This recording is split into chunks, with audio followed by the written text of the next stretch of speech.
For cheap gold, items and other boosts for Diablo 4, visit aoeah.com.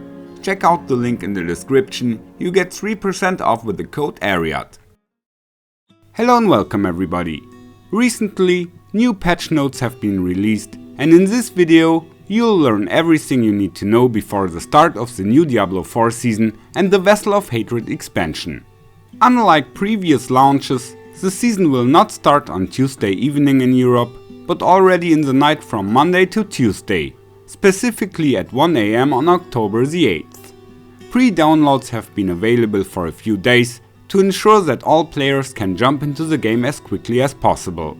Once it begins, you'll need to complete the new campaign first, and afterwards there will be a special quest that introduces players to the new endgame content. After the PTR, the balancing of monsters and difficulty levels has been adjusted again, and there were numerous changes across all classes, skills, paragon boards, items, recipes and more. This has thrown off my build plans a bit, but in the description below you'll already find planner links for starter builds for each class, including the Spiritborn. I'll also create planner links for various endgame builds for each class. Some of them were tested on the PTR by myself and some supporters from my clan, but due to the lack of ancestral units, we weren't able to fully push it to the limit. Many builds also are affected by the latest changes. I'll need to adjust all the endgame build planner links based on the latest patch notes, and then I'll include them in the descriptions of my videos as well.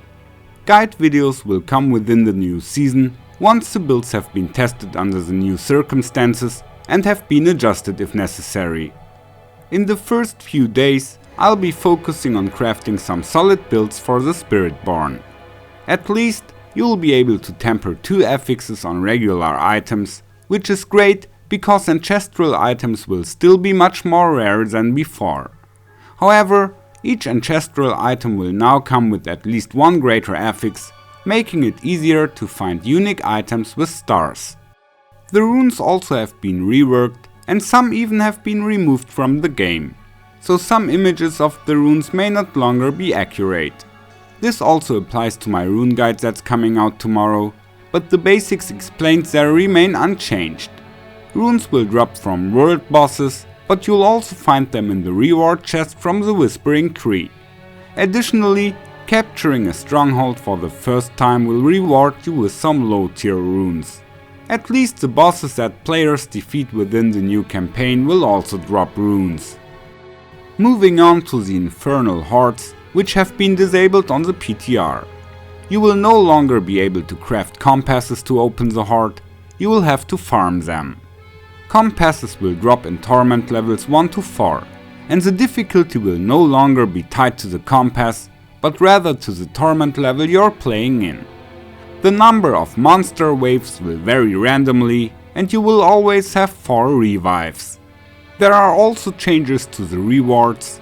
The large chest will now cost 200 ether instead of 60, the equipment chest will use all remaining ether, and the small item chest will be removed. But the last boss of the High Council will drop legendary items with horde affixes and at least 1 unique item from the horde drop table. Now let's talk about Uber Uniques or mystical items. You will only need 2 sparks to craft an Uber item in the future, but it will be a random one. If you want to craft a specific mystical item, you'll need 2 sparks and various runes. So this will only be possible for players who own the Vessel of Hatred expansion. The crafting process will now take place at the blacksmith. Finally, let's talk about the new raid event, the Citadel. This spectacular event will take some time and requires teamwork, and there are even 3 different raid dungeons to choose from yet. In each of these dungeons, the party must fight through 6 different sections, each ending in a boss fight. The bosses have completely new mechanics, and players will need to split up and enter the spirit world. The boss monsters are said to be incredibly powerful and deal high damage, but fortunately there won't be such unfair one-hit mechanics like we already know. Instead, the bosses will have mechanics to make themselves immortal, and the group will need to do certain tasks to cancel that immortality. So teamwork is definitely the key here. On the other hand, single players will get a new time attack dungeon for competition. If you're ever unsure of what to do during a raid or some new event, the screen text on the right will usually help. I wish you a lucky season start, take care, and may the loot be with you. Follow me. Thanks. Goodbye.